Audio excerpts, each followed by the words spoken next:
How do pop-up drink stands create signature boba drinks? Pop-up drink stands create their signature boba drinks by mixing unique flavors, special ingredients, and creative toppings that make their drinks stand out.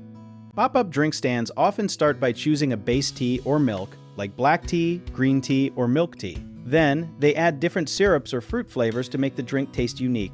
Some stands use homemade syrups or fresh fruit purees instead of store-bought ones to get a fresher flavor. They also experiment with the texture and appearance by adding different types of boba pearls, like classic tapioca balls, popping boba filled with fruit juice, or jelly cubes. Another secret is the way they prepare the sugar or sweetener, sometimes caramelizing sugar or using honey for a more natural taste. The combination of flavors and textures creates a drink that feels special and memorable. An interesting fact is that many stands test their recipes on friends or customers before deciding on the final version, making sure it tastes just right. One common mistake is using too much sugar syrup without balancing it with the tea or milk, which can make the drink too sweet and mask other flavors. To avoid this, it's important to taste as you go and adjust slowly. Another misconception is that more toppings always mean a better drink, but too many toppings can make the drink messy and hard to enjoy.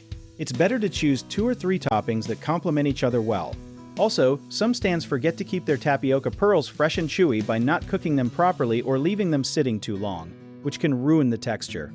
The tip here is to cook the pearls fresh daily and keep them in a syrup to maintain softness. If you need help with a project, search for trusted, affordable local contractors at www.bighomeprojects.com. Another option is to download our app, Job-It Tier, where homeowners and property owners can list jobs and have home service experts and contractors reach out and message you back with their estimates.